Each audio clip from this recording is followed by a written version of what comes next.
السلام عليكم ورحمة الله وبركاته أبطال تالتة ثانوي، ازيكم عاملين ايه؟ فيديو النهاردة هو تاني فيديو في سلسلة المراجعات اللي قلنا هنعملها في الأحياء والجيولوجيا.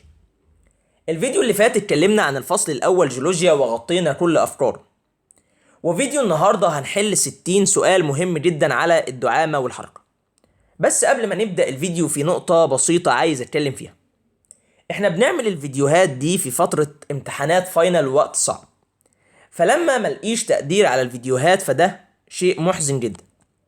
يعني ايه تقدير على الفيديو؟ بالنسبة للناس اللي بتتفرج على الفيديو من غير ما تعمل لايك او كومنت بكلمة حلوة تخلينا نكمل في المراجعة دي اللي بنعملها ليكم، فده في حد ذاته يخلينا نوقف. فياريت اي حد بيسمعني دلوقتي ينزل يعمل لايك وكومنت للفيديو وشير، مهم جدا ضروري. ما تكسلش، يلا بينا نبدأ. نسمي بسم الله ونصلي على رسول الله ونبدأ بأول سؤال. أول سؤال بيقول: أي من وظائف الهيكل العظمي الآتية مهمة عند التعرض لحادث؟ وحط خط تحت التعرض لحادث. تعال نفتكر وظائف الهيكل العظمي. كان أول حاجة للهيكل العظمي كان بيعمل حماية، وكان بيعمل تدعيم، وكان بيدي الشكل المميز، وكان بيعمل حركة، وأيضا الهيكل العظمي بيعمل تخزين للمعادن والعناصر. فتعال نبص على الاختيارات: تخزين الأملاح، تخزين الدهون، حماية الأعضاء الداخلية، تسهيل الحركة. فأنت لو بصيت هتقول لي ده كلهم من وظائف الهيكل العظمي، طب أنا أختار أنهي واحدة؟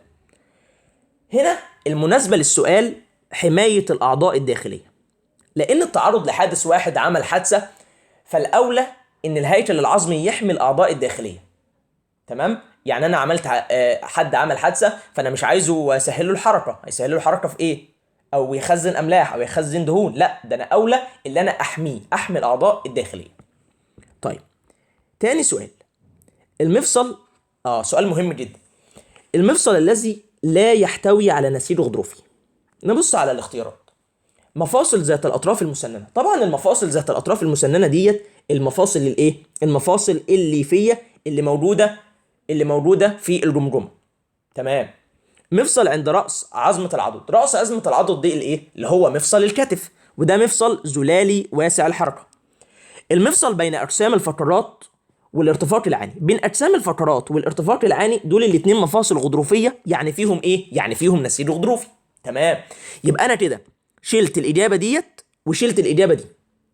أنا دلوقتي بفكر بين ألف وب: مفاصل ذات الأطراف المسننة ولا المفصل عند رأس عظمة العضد؟ تيجي تقول لي السؤال مثلا فيه غلط، لأن المفاصل الليفية والزلالية أنت بتلعب في حتة بعيدة عن النسيج الغضروفي. لا طبعا، ركز. احنا قلنا المفصل الزلالي، ركز بقى في الحتة دي التركية. المفصل الزلالي عبارة عن ايه؟ المفصل الزلالي، المفصل الزلالي قلنا فيه سائل زلالي، تمام، وفي كمان ما تنساش مادة ايه؟ مادة غضروفية شفافة بتسهل الحركة وبتحمي العظام. المقصد اني المفصل الزلالي فيه نسبة غضروف. تمام. يعني هنا الإجابة المفصل اللي ما فيهوش نسيج غضروفي هيبقى مين؟ هيبقى المفصل الليفي، المفاصل ذات الأطراف المسننة. يبقى كده خلاص المفصل الزلالي، ما تقولش بقى المفصل الزلالي سائل زلالي، فكده الإجابتين لا، المفصل الزلالي طبعا السائل الزلالي، وتاني حاجة بيبقى فيه مادة غضروفية شفافة بتسهل الحركة وبتحمي العظام. تمام. ثالث سؤال: أي العبارات التالية غير صحيحة عن الهيكل العظمي؟ تمام. له دور في تكوين الدم، مخزن لبعض المعادن، يحمي أعضاء الجسم، نسيج غير حي. هو عايز الغلط، إيه اللي مش صحيح عن الهيكل العظمي؟ أنت لسه قايل في السؤال الأولاني إن هو بيعمل تخزين، فمخزن لبعض المعادن صح. تمام. مخزن لبعض المعادن صح. بيحمي الأعضاء برضو قلنا في السؤال الأول حماية. فنيجي على السؤال الأول، الاختيار الأول والأخير: له دور في تكوين الدم ولا نسيج غير حي؟ إيه غير صحيح؟ طبعا لازم تفتكر أنت كنت واخد معلومة عن الهيكل العظمي، كنا خدنا فيه نخاع. ركز في السؤال، الأسئلة 60 سؤال، يعني بجد اسئله جميله جدا. نخاع العظام الاحمر. نخاع العظام الاحمر، طبعا انت كنت اخدت المعلومه ان ليه دور في ايه؟ ليه دور في تكوين الدم. يبقى نخاع العظام الاحمر ليه دور في تكوين الايه؟ تكوين الدم، زي الكرات الدم الحمراء والكرات الدم البيضاء والصفائح الدمويه. فايضا كده الهيكل العظمي ليه دور في تكوين الدم. فالاجابه الغلط هيبقى نسيج غير حي. طيب نيجي على السؤال الرابع. اكبر درجه انحناء في العمود الفقري في منطقه. طبعا احنا عارفين ان العمود الفقري بيبقى فيه انحناءات علشان يوزع الايه؟ يوزع الضغط بتاع الجسم او الوزن يعني. طيب الانحناءات كانت بالمنظر ده، للامام للخلف، للامام للخلف. الامام كانت اول حاجه هنا العنقيه، وهنا الظهريه او الصدريه، وهنا القطنيه، وهنا العجزيه. تمام؟ بس بيقول لي اكبر درجه انحناء طبعا حتى في الرسمه باينه في المنطقه الايه؟ في المنطقه الظهريه. طب ليه المنطقه الظهريه؟ زي ما قلنا في عند الشهيق، عند الشهيق فالقفص الصدري بيوسع والحجاب الحاجز بينزل لتحت علشان ايه؟ علشان الشهيق، يحدث الشهيق. فاكبر درجه انحناء في الفترات، في منطقه الفترات الظهريه او الصدريه. تمام. اكبر عظام العمود الفقري حجما هي، ركز في المصطلح اكبر عظام. اكبر عظام العمود الفقري طبعا العظمه رقم الايه؟ رقم 25 اللي هي العجزيه. تمام؟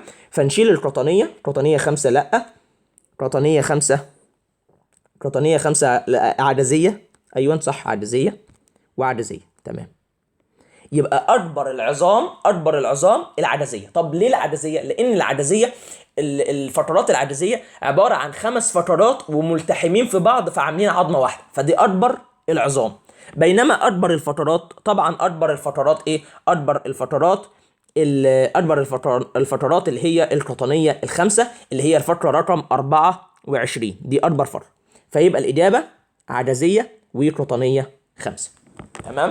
اكبر العظام طبعا العجزيه، واكبر الفترات القطنيه الخمسه اللي هي الفتره رقم 24. السؤال السادس بيقول لك ينصح الاطباء عند رفع الاشياء الثقيله بالجلوس على القدمين ثم رفع الثقل للحفاظ على الفترات. طبعا الفترات اللي بتتحمل الضغط اللي عليها هي الفترات القطنيه، وفعلا دي الطريقه الصحيحه لو انت شايل حاجه تقيله، اللي انت تجلس على الايه؟ الجلوس على القدمين، علشان ما يبقاش الضغط كله جاي على الفترات فيسبب الانزلاق الغضروفي.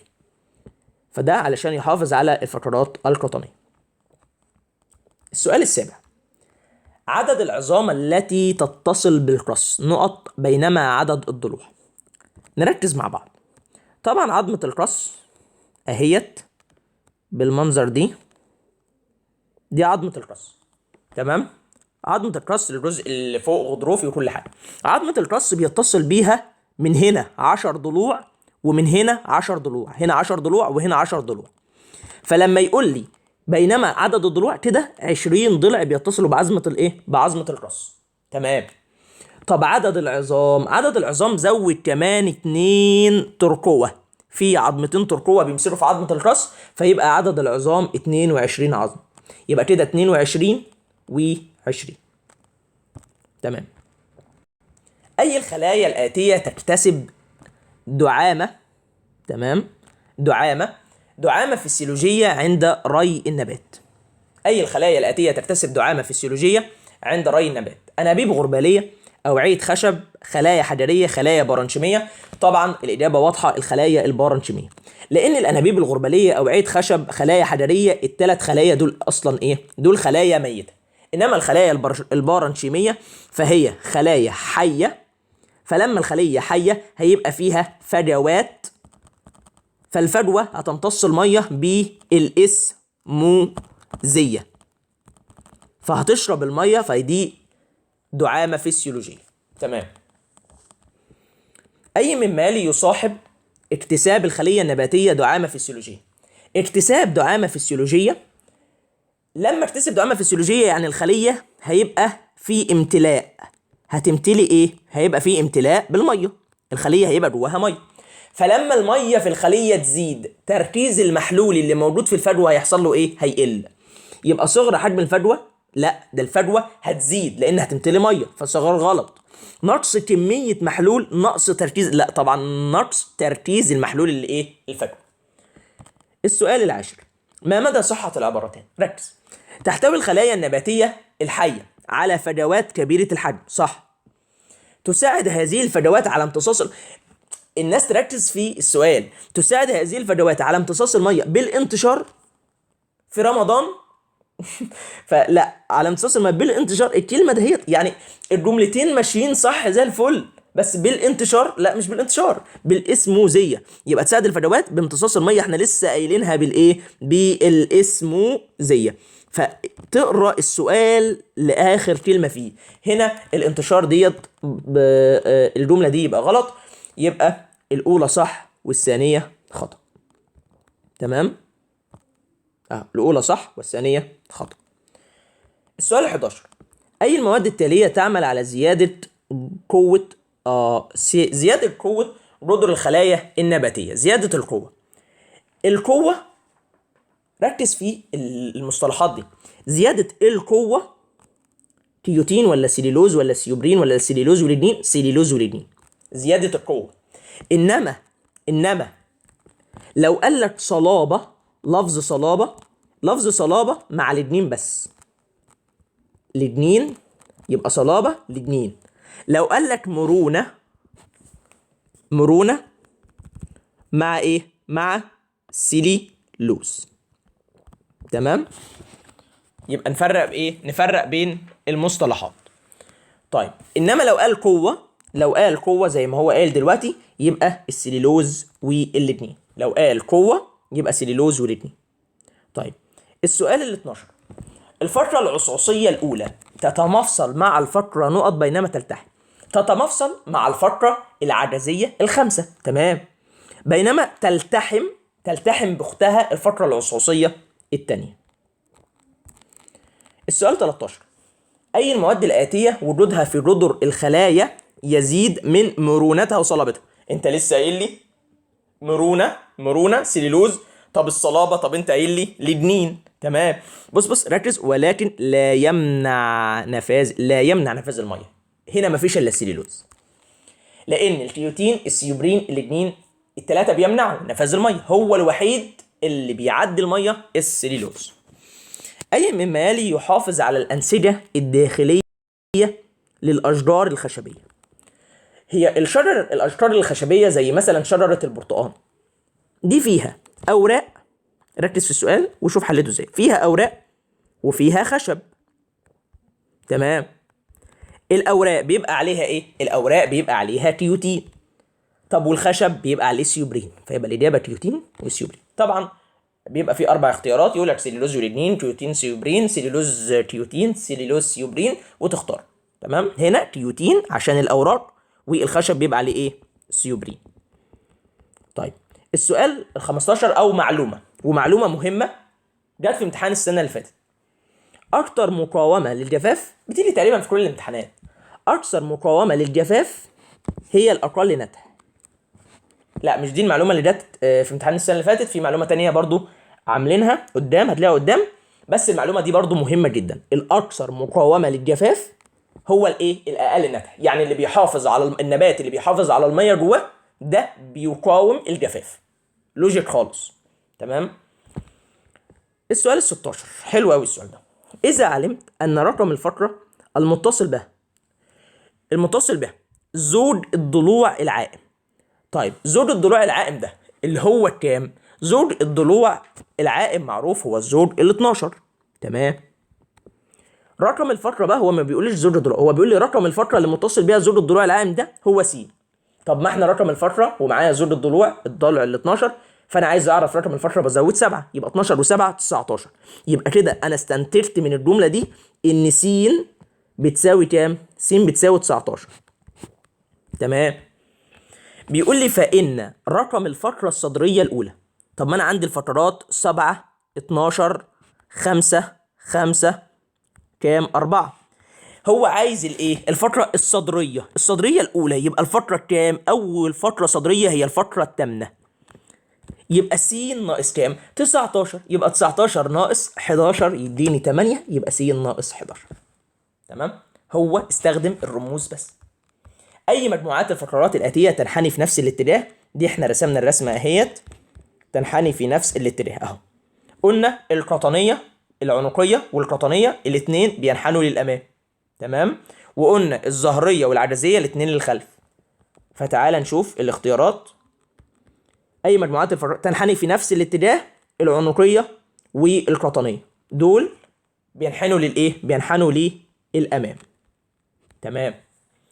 بيقول لك تحافظ ثمار البرقوق على محتواها من الماء لاحتواء الطبقة الخارجية. طبعا الطبقة الخارجية لأي ثمرة بيبقى عليها كيوتين، فالكيوتين ده بيمنع انها تفقد المية، فتبقى الثمار قدامك شكلها مش دبلان كده. تمام؟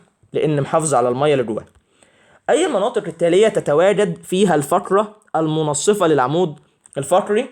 طبعا العمود الفقري فيه 33 فقرة. فالفترة المنصفة هتقول لي هي الفترة رقم 17. الفترة المنصفة 17. يبقى الفترة ال 17 هي الفترة المنصفة. احنا قلنا الفترات 7 12 5 5 4. فال 17 دي موجودة فين؟ موجودة في الايه؟ في هنا. موجودة في الظهرية او الصدرية. يبقى كده ظهرية. تمام. يتخذ الحوض شكل الدايرة. الحوض شكل الدايرة نتيجة اتصال الفقرات العجزية مع مين؟ مع هنا حركفة وهنا حركفة، ثم ورك مع الورك، وهنا لعانة. تمام؟ يبقى كده يتخذ الحوض الشكل اللي انا رسمه ده نتيجة اتصال الفقرات العجزية مع مين؟ مع الحركفة. يبقى الحركفة بالعصعص لا، العانة بالعجز لا، الحركفة بالعجز. تمام. العظمة التي تنتمي لأحد أحزمة الجسم. ماشي. تتصل من أعلى بأحد مكونات الهيكل المحوري. تمام. وبعظمة أخرى تنتمي لنفس الحزام. طبعا العظمة دي مين؟ بيقولك تنتمي لأحد أحزمة الجسم، زي الحزام الصدري أو الحزام الحوضي. تتصل من أعلى بأحد مكونات الهيكل المحوري. طيب نقول مثلا أحد مكونات الهيكل المحوري هنا القص. وبعظمة أخرى تنتمي لنفس الحزام اللي هي لوح الكتف. ايه العظمه اللي بتربط بين لوح الكتف والقص؟ طبعا الترقوه. تنتمي لنفس الحزام، لان الترقوه ولوح الكتف طبعا نفس الحزام اللي هو الحزام الايه؟ الحزام الصدري. فالاجابه هنا ترقوه. السؤال 22. اي مما يلي صحيح بالنسبه لاخر مجموعتين من فقرات العمود الفقري؟ لاخر مجموعتين اللي هم طبعا مين؟ اللي هم الفقرات العجزيه والعصوصيه. تتشابهان في عدد العظام؟ صح، اللي هم 1 1.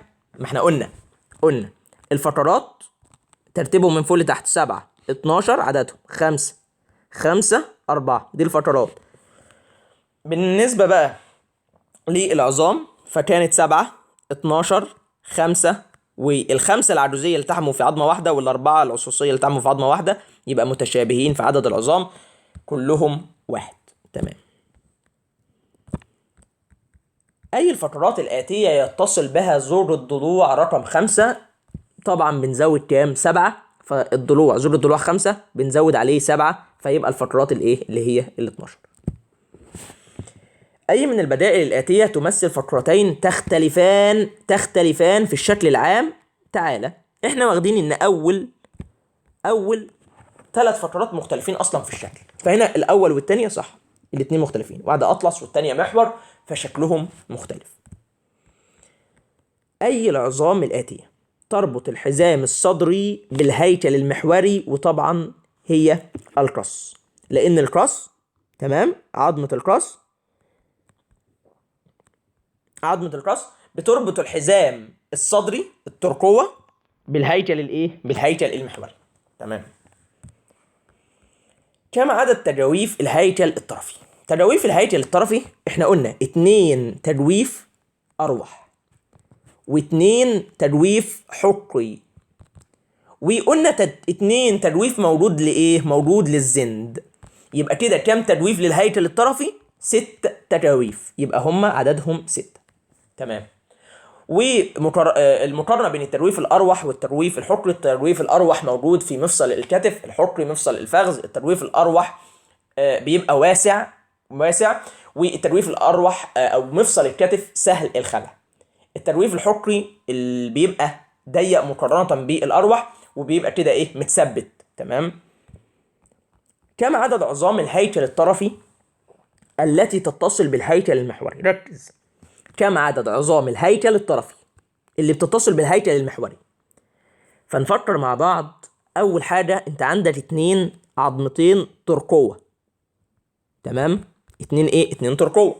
دول عظام هيكل طرفي وبيتصلوا بالهيكل المحوري اللي هي القص. وعندي كمان اللي هما الاتنين ايه؟ عارف انت حركوفة وركعانة؟ دي عظمة على بعضها. حركوفة وركعانة عظمة على بعضها. يعني نقول 2 حركوفة بتتصل بالايه؟ بتتصل بالفقرات العجزية. يعني ما الفقرات دي ايه؟ الفقرات هيكل محوري.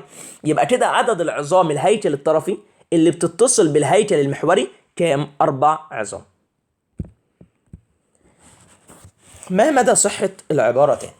الغضاريف أنسجة ضامة خالية من الأوعية الدموية. الغضاريف أنسجة ضامة صح، خالية من الأوعية الدموية صح. الغضروف مفهوش أوعية دموية. الغضاريف إزاي بتتغذى؟ بتتغذى طبعا بالانتشار من العظام القريبة له. فعشان كده الغضروف لو حصل فيه جرح فبيلتئم ببطء. ليه؟ لأن مفيش تغذية للغضروف، مفيش قلب أوعية دموية بتغذيه فتساعد على الالتئام. إنما الغضروف بيتغذى بالانتشار من الايه؟ من العظم القريب ليه. دي اول جمله. يبقى اول جمله كده صح. وتعمل دائما على حمايه العظام من التاكل. انا لو مش مركز هقول لك صح، لان فعلا الغضروف بيحمي العظام من التاكل. بس لفظ دائما لا، خلى الجمله الثانيه غلط. لان مثلا الانف والاذن، طب ما دول غضروف. هل الغضروف دول بيعمل على حمايه العظام؟ لا، دول مش حمايه العظام. فكلمه دائما غلط. يبقى كده الاولى صحيحه والثانيه خطأ. السؤال 29. لماذا يشعر مرضى خشونة المفاصل بألم عند المشي؟ في ناس كده عندهم خشونة المفاصل. ليه بيشعروا بألم عند المشي؟ لزيادة السائل الزلالي؟ لا، ده لو زاد السائل الزلالي أصلا فأنت ده حاجة حلوة هتساعدهم في المشي، فدي غلط. لتآكل المادة الغضروفية ممكن. لتمزق الأربطة؟ لالتهاب الأوتار؟ لا طبعا لتآكل المادة الغضروفية. الغضروف اللي بين العظمتين اتاكل، فكده العظمتين احتكوا ببعض، ما بقاش فيه غضروف. فطبعا احنا عارفين ان العظام خشنة، فالعظم خشن، فلما يحتك ببعض يسبب ألم. ويسبب ايه؟ ألم، طبعا ألم جامد في الحركة. وايه وكمان ممكن العظام، طبعا احنا عارفين ان في أوعية دموية، ممكن يحدث نزيف داخلي. عشان كده ربنا خلق الغضروف حوالين عند أطراف العظام، علشان طبعا الغضروف مادة ملساء فتسهل الحركة.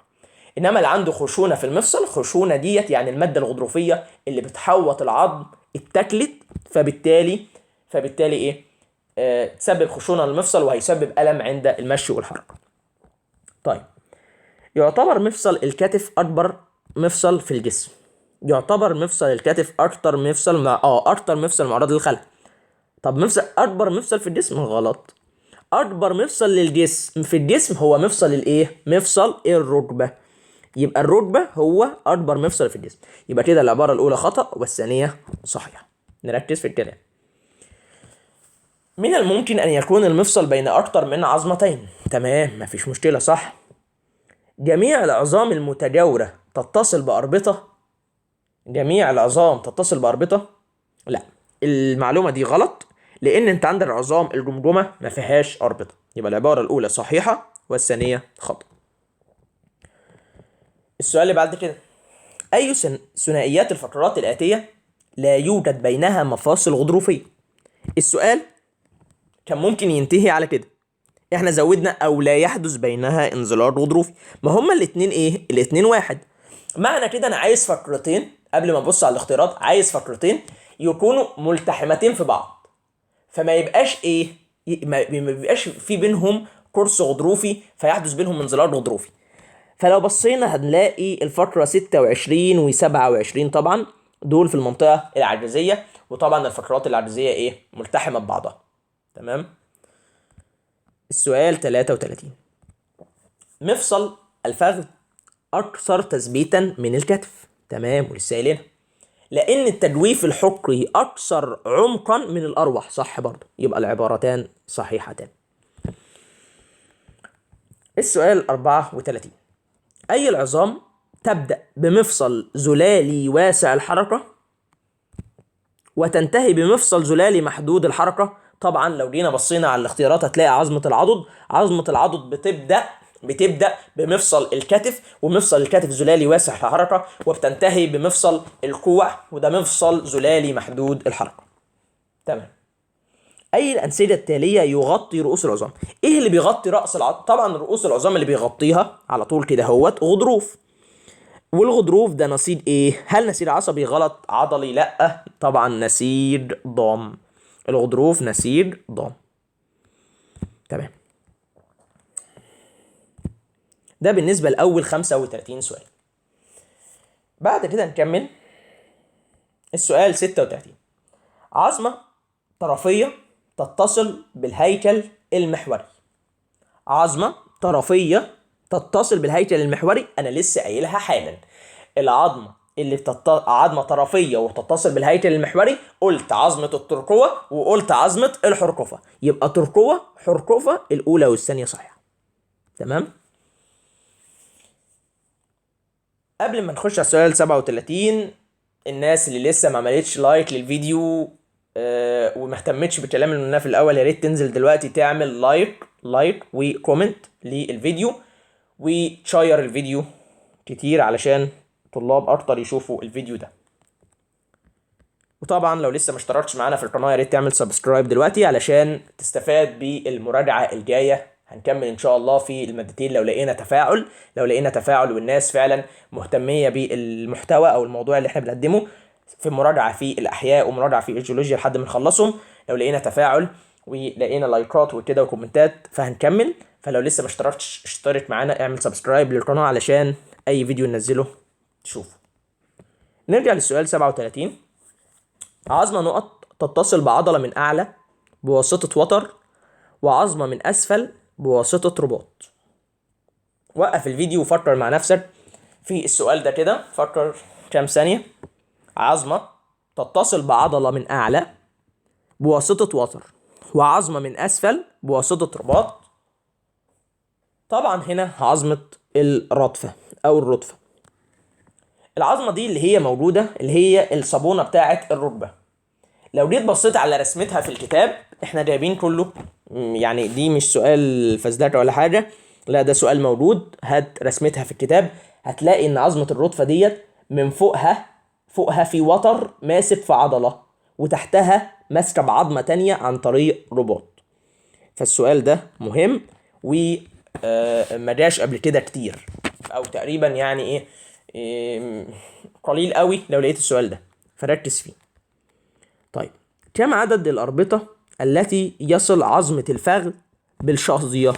طبعا هو الرباط واحد اللي هو الرباط الجانبي. تمام. دي المعلومة اللي احنا قلنا جت السنة اللي فاتت في الامتحان. التواء مفصل بتساوي تمزق في الأربطة. تمام، احفظ المعلومة دي مهمة. لو المفصل حصل فيه التواء هيسبب تمزق في الأربطة. تمام. أي التراكيب التالية تحدد المدى الذي تتحرك فيه العظام؟ دي انت هتلاقيها في الكتاب بالنص. تحدد المدى اللي بتتحرك فيه العظام اللي هي الأربطة. وهنا تحدد المدى، تحدد هنا من كلمة من كلمة ليميت اللي هي تحدده، يعني مش تحدد اتجاه، مش قصدي مش تحدد ده وده لا او كده، لا تحدد هنا من ليميت اللي هو بيبقى ليه ليميت معين. يعني مثلا ما ينفعش اجيب ايدي كده لو جيت حركتها ما ينفعش تعدي الليميت ده، فده المعنى يعني. تمام، بيبقى ليها قدر معين من الحركة. تمام. ما سبب قدرة لاعبي الجمباز على اداء الحركات في اتجاهات مختلفة؟ طبعا بنشوف لاعبين الجمباز بيعملوا حركات يعني احنا بنشوفها واحنا بنضحك. محدش طبعا فينا يقدر يعملها الحركات ديت، لانهم عندهم ايه، مرونة طبعا. والمرونة هنا ايه ده مرونة؟ طب ما انا عارف انها مرونة، زيادة مرونة عضلات، مرونة اوتار، مرونة اربطة، زيادة السيلز، ده كلهم مرونة. طبعا المرونة في الاربطة، اوعى تنخدع. الاوتار ما فيهاش مرونة. الاوتار حاجة بتميز بين الاربطة والاوتار، الاربطة فيها مرونة، الاربطة بتحدد ليميت للحركة، الاوتار لا، الاوتار ما فيهاش مرونة. فهنا المرونة في الاربطة. تمام. الفترة التي ترتبط بأكبر عدد من العظام، سؤال مهم جدا. سواء هل الفترة الستة، الفترة 22، الفترة 24، الفترة 25؟ طبعا الإجابة هتبقى الفترة 25. هتقول لي إزاي؟ تعالى نقول مع بعض. احنا دلوقتي السؤال بيقول لك الفترة التي ترتبط به بأكبر عدد من العظام. احنا لو جينا على الفترة اللي هي رقم 25، الفترة ديت اللي هي الايه؟ دي أول واحدة فيه العجزية. تمام. فالفترة دي بترتبط بفوقها باللي هي بايه؟ بفترة اللي هي الفترة 24، فدي كده عظمة. تمام. ومن تحت بتتصل بالايه؟ بالفترات العصعصية، العصعصية، فدي كده عظمة، يبقى كده عظمتين. طب ما العجزية ماسكة فيها من الجنب ده حرقفة وارتعانة، فيبقى كده كمان عظمة. وماسكة في الجنب التاني حرقفة وارتعانة، كده كمان عظمة، 3 مع بعض عظمة واحدة. يبقى كده الفترة العجزية أو الفترة رقم 25 يتصل بها كام عظمة؟ يتصل بها 4. أدي الواحد، أدي 2، أدي 3، أدي 4، يتصل بيها 4 عظام. إنما لو بصيت على الفترات ديت هتلاقي كل فترة فيهم بتتصل واحدة من فوق وواحدة من تحت، يعني بعظمتين. إنما هنا الفترة رقم 25 هي الصح. تمام. مهم السؤال. الفترة نقط تحتوي على نتوءين مفصلين أماميين ولا تحتوي على نتوءين خلفيين؟ طبعا برضو الفترة رقم 25. افهم، الفترة رقم 25 احنا لسه قايلين أول واحدة في العجزية. تمام. هيبقى ليها نتوءين مفصلين أماميين علشان تمسك مع النتوءين المفصلين الخلفيين للفترة رقم 24. بس هل محتاجة نتوءين مفصليين خلفيين؟ لا طبعا، لان العجزيه، الفترات العجزيه ملتحمه مع بعضها. يعني الفتره الاولى في الفترات العجزيه والثانيه والثالثه كلهم ملتحمين في بعض. فالفتره رقم 25 عايزه نتوءين مفصليين اماميين عشان يرتبطوا مع النتوءين المفصليين الخلفيين لفتره 24، بس مش محتاجه نتوءين خلفيين. لان ايه؟ لان الفترات العجزيه ملتحمه ببعض. تمام. يا رب تكون فهمت السؤالين دول. لو ما فهمتش عيد الحتة دي تاني وإن شاء الله هتفهم. طيب السؤال 44. في الخلايا الحية للنبات البصل ترجع حركة السيتوبلازم لحركة البلاستيدات، بينما في نبات الفول، أنا كده ملاحظ نباتين، هنا في نبات بصل وهنا نبات إيه؟ فول. بينما في نبات الفول ترجع حركة البلاستيدات لحركة السيتوبلازم.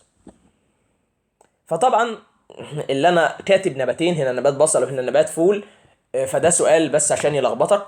هي الحركه ديت الحركه الدائبه او الدائمه في النبات سواء في اي نبات، والاجابه الصح انها ترجع حركه البلاستيدات لحركه السيتوبلازم. السيتوبلازم بيتحرك، فلما السيتوبلازم بيتحرك، بما ان السيتوبلازم بيتحرك اذا البلاستيدات ايه؟ اذا البلاستيدات هتتحرك.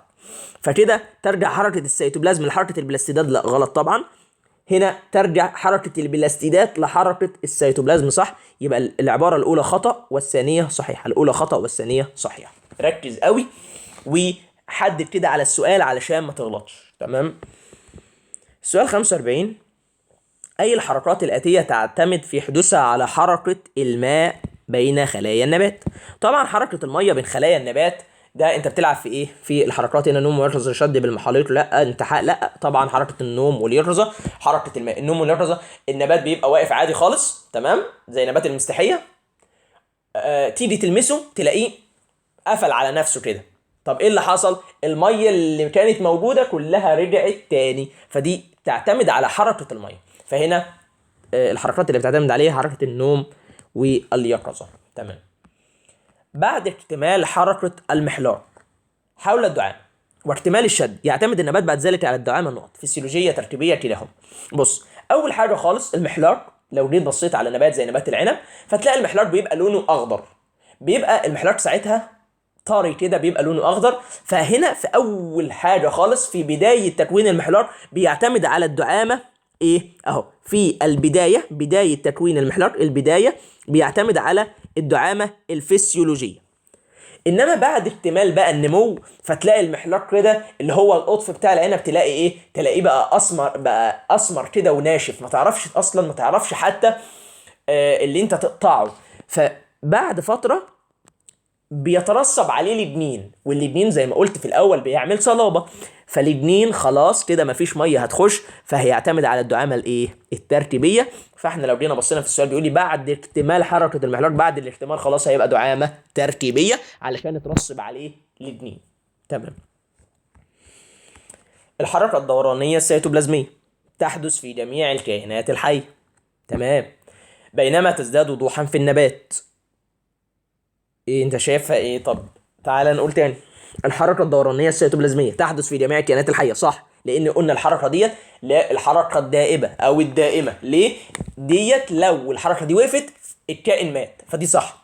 بينما تزداد وضوحا في النبات، طبعا برضو صح. طب ازاي؟ هتقول لي قول لي ازاي يا عم وانت قاعد تقول وخلاص؟ لا، لان احنا قلنا الحركه الدورانيه السيتوبلازميه بنشوفها اكتر فين؟ ايوه افتكر كده معايا، بنشوفها اكتر المثال بتاع نبات الايلوديا. ليه؟ لان احنا قلنا بتاعته البلاستيدات عنده مصبوغه رباني، فلما تبقى مصبوغه لما تتحرك كده تتحرك، فانا بشوف التحرك بتاعها، فانا كده عرفت ان السيتوبلازم بيتحرك فادى الى حركه البلاستيدات. انما لو جيت النباتات التانية فالبلاستيدات بتاعتها مش ملونه، هتقولي طب ما نصبغها، اصبغها عادي، بس انت لو صبغت ان الكائن بيموت لو اتصبغ.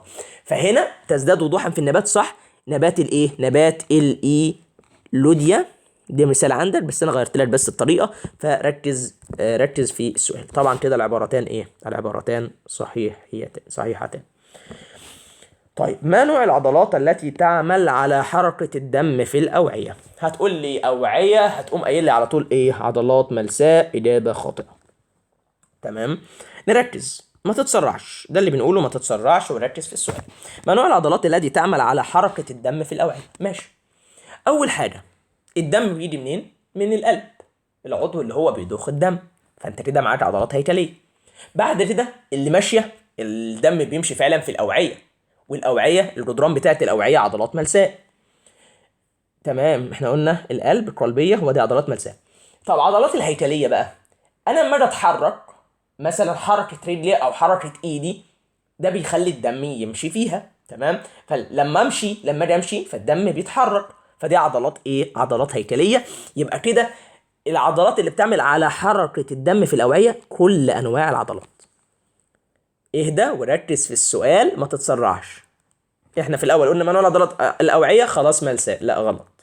فده السؤال، الاجابه كل انواع العضلات. السؤال 49. ماذا يحدث اذا عجزت ايونات الصوديوم عن الدخول الى غشاء الليفه؟ طبعا مش هيحدث انقباض. تنقبض العضله بصوره ضعيفه؟ لا تنقبض. تنقبض بصوره قويه؟ لا تنقبض. تمام. السؤال 50. أي من مالي يلزم توفره لانبساط العضلة؟ لانبساط العضلة، ركز بقى في الحتة دي. العضلة علشان تنبسط يلزمها إيه؟ يلزمها ATP، صح. يبقى كده ATP صح. تمام. يلزمها ايونات صوديوم؟ لا ما اظنش، ده الايونات الصوديوم دي بتخش الانقباض. انزيم الكولين ستيريز، طبعا صح. يبقى الاولى اسف، والتالتة. دي الاجابه الاولى والايه والتالتة. تمام. طيب، لانبساط العضله، يا ريت دلوقتي تنزل تعمل كومنت حلو علشان تبسطني. فلما تبسطني هعمل لك فيديوهات اكتر، هكمل لك الجيولوجيا والاحياء بنفس المراجعه بنفس الاسئله الجميله، فهبسطك. فيلا دلوقتي اللي ما عملش لايك وكومنت ينزل لايك وكومنت حلو علشان تبسطني، فلما تبسطني انا هبسطك ان شاء الله بالفيديوهات اللي جايه. السؤال 51. حركة السيتوبلازم حركة دائمة. تمام، لسه قايلين فوق الحركة السيتوبلازمية، الحركة الدورانية السيتوبلازمية حركة دائمة أو مستمرة. لو ما حصلتش، لو وقفت، الكائن ده بيموت. وتعتمد على وجود الميتوكوندريا. طب انت تقول لي انا واثق من الجملة الأولى صح 100%، فهقوم العبارة الأولى خطأ دي غلط، فالعبارتين صحيحتان، الأولى صحيحة والتانية خطأ. تعتمد على وجود الميتوكوندريا، ده كانت ايه، صح ولا غلط؟ صح ولا غلط؟ لا طبعا إجابة صح. كانت عندك معلومة، تمام، أعتقد في تانية ثانوي، كان بيقول لك إن الحركة الدورانية السيتوبلازمية لو تفتكر في اللحاء كان عندك أنابيب غربالية وخلايا مرافقة. كانت الخلايا المرافقة، طبعا احنا عارفين ان الانابيب الغرباليه خلايا ميته، فالخليه الميته ما فيهاش عضيات، فكنا بنيجي للخليه المرافقه اللي فيها الميتوكوندريا، فبتنتج الاي تي بي. تمام، وكانت الاي تي بي بتروح للخلايا، بتروح من الخلايا المرافقه للانابيب الغرباليه علشان تسبب ايه، حركه السيتوبلازم، عشان تسبب حركه السيتوبلازم. يبقى حركه السيتوبلازم فعلا بتعتمد ايه، بتعتمد على وجود الميتوكوندريا. يبقى انت كده الاجابتين ايه، يبقى كده فعلا الاجابتين صح. تمام، يبقى فين العبارتان صحيحتان. تمام.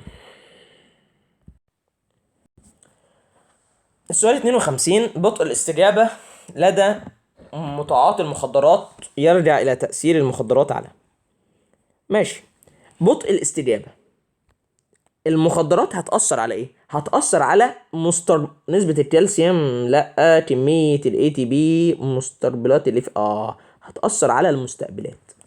زي ما قلنا في سم الكبرى، سم الكبرى كان بيجي يبوظ المستقبلات اللي موجودة، فكده ما يعرفش اصلا العضلة ما تنقبضش، فتسبب بطء في الاستجابة، او كمان لو المستقبلات كلها باظت مش هيبقى في استجابة خالص.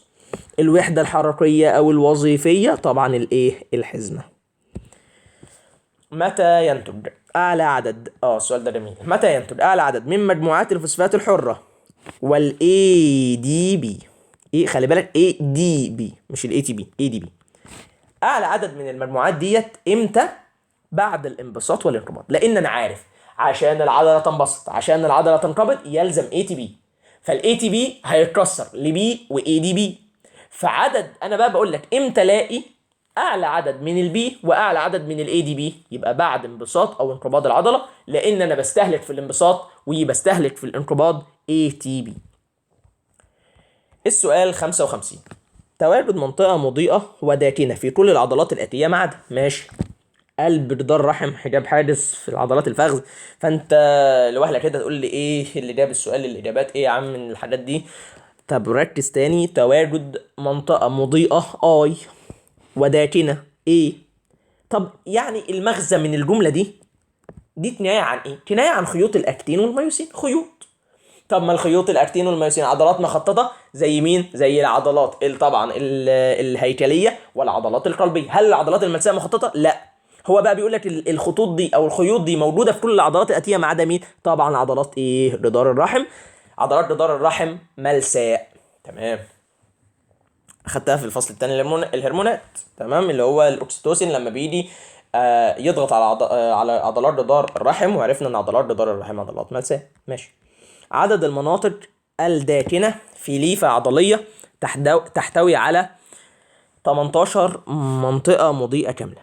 ماشي، تعالى معايا نركز في القوانين، عشان القوانين دي ان شاء الله تحجي لك اي سؤال من النوع ده يعني. اول حاجة بيقول لك ان الايه، المنطقة الداكنة ايه، بيساوي المنطقة شبه المضيئة اتش، بيساوي عدد الايه، القطع العضلية. تمام،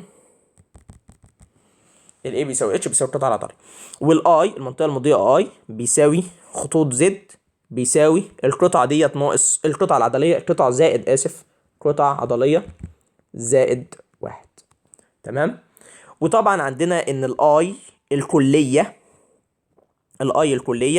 بيساوي الاي الكامله زائد الاي اي الغير الكامله، والاي الغير كامله دايما باتنين. فتعالى بقى نبص للسؤال. عدد المناطق الداكنه في ليفه عضليه، هو عايز عدد المناطق الداكنه يعني الاي. في ليفه عضليه تحتوي على 18 مناطق. دي النقطه بقى. تحتوي على 18 منطقة مضيئة كاملة، يعني الاي كاملة 18. طب زود كمان 2 غير كاملة، يبقى انت كده الاي كلها كام؟ الاي كلها 20. فلما الاي تبقى 20 يبقى القطع كام؟ اهو، يبقى القطع زائد 1 يساوي 20، يبقى القطع بيساوي 20 ناقص 1 يعني بتساوي 19. تمام؟ الغلطة اللي انت تقوم ايه؟ 18 منطقة مضيئة وفكك من كلمة كاملة أصلا، فعشان أنت ما بتقراش السؤال فتقوم قايل لي الأي ب 18 يبقى القطع بكام؟ ب 17. تمام؟ فده غلط طبعا. هنا بقى لو السؤال عايز يلعب يرخم كان هيحط لك ايه؟ 15 دي خليها 17 وكنت تختار 17. تمام؟ يعني هنا حتى في الإجابات رحيمة بيكوا شوية، يعني لما تطلعوها ب 17 مش هتلاقوها، فهتكتشفوا كلمة كاملة. طيب كل العضلات الإرادية مخططة، ليست كل العضلات المخططة إرادية. لو جينا بصينا هنلاقي إن العضلات 3 أنواع. في عضلات ملساء، في 3 أنواع من العضلات. في أول حاجة العضلات الملساء، وعضلات قلبية، وعضلات هيكلية. تمام. العضلات الملساء أول حاجة اهو نكتب هنا سواء مخططة ولا لأ. العضلات الملساء مش مخططة. طب لازم بس ايه نكتب لفظ مخططة. مخطط. تمام. العضلات الملساء مش مخططة. القلبية مخططة، الهيكلية مخططة. طيب العضلات الملساء لا إرادية، القلبية لا إرادية، الهيكلية إرادية. فتعال نشوف السؤال بقى. كل العضلات الإرادية مخططة؟ العضلة الإرادية هيكلية والهيكلية مخططة، يبقى العبارة الأولى صحيحة. ليست كل العضلات المخططة إرادية، فعلا برضو صح، لأن العضلات القلبية عضلات مخططة بس لا إرادية، يبقى العبارتان إيه؟ عبارتان صحيحتان. أثناء السؤال ده جميل جدا، ركز في السؤال ده. أثناء الانقباض فإن تزداد المنطقة H، تقل المنطقة A، تتحرك خيوط الميوسين ويظل طوله ثابت، يتحرك خيوط الأكتين ويظل طوله ثابت. أول حاجة أثناء الانقباض المنطقة H تزداد، غلط. المنطقة H بتقل، ولو انقباض تام بتنعدم المنطقة H. تقل المنطقة إيه؟ غلط. المنطقة إيه ثابتة. تمام، لأن المنطقة إيه خاصة بخيوط الميوسين. تتحرك خيوط الميوسين، غلط. هي خيوط الميوسين بتتحرك؟ خيوط الميوسين لسه قايل ثابته في مكانها ويظل طولها ثابت، بينما فعلا يتحرك خيوط الاكتين ويظل طوله ثابت. هتقول لي ازاي بيتحرك خيوط الاكتين؟ هقول لك امال ازاي المنطقه اتش دي بتنعدم. لان انت دلوقتي اهوت، تمام، اهي دي خيوط الاكتين صح. خيوط الاكتين في الانقباض تلاقي ايه؟ تلاقيها عامله كده، قربت من هنا وقربت من هنا، الجزء ده اتقرب لحد ايه في الانقباض التام كمان ينعدم. بيتحرك بس الجزء اللي بتتحركه من هنا بيقل من هنا، فهيتحرك خيوط الاكتين ويظل طولها ايه؟ ويظل طولها ثابت. السؤال ده مهم جدا. طيب ما الايون المسؤول عن نقل السائل العصبي من النهايات العصبيه من العصب للعضل؟ طبعا ايه؟ ايونات الكالسيوم. اخر سؤال والسؤال ال60. ماذا يحدث في حاله الاجهاد العضلي؟ الاجهاد العضلي اللي هو تراكم حمض اللاكتيك. تزداد اجسادها يا عم؟ لا، اجهاد عضلي اصلا تنفس لا هوائي، مفيش اكسجين، العضله مش لاقيه اكسجين، هيزداد اجساد الجلوكوز. ثانيه واحده. يزداد انتاج اي تي بي؟ لا طبعا، يزداد استهلاك الجلوكوز. تمام، يزداد استهلاك الجلوكوز. هنا مفيش اجساد. ده بالنسبه لل60 سؤال. كده خلصت الاسئله بالتوفيق. ده اهم 60 سؤال ان شاء الله على الفصل الاول على الدعامه والحركه. يا رب تكونوا استفدتم. لو لسه ما اشتركتش معانا في القناه يا ريت تعمل سبسكرايب، وما تنساش لايك وكومنت حلو وشير للفيديو، ما تنساش، ما تكسلش. ده كان فيديو النهارده، يا رب تكونوا استفدتوا. اشوفكم الفيديو الجاي على خير.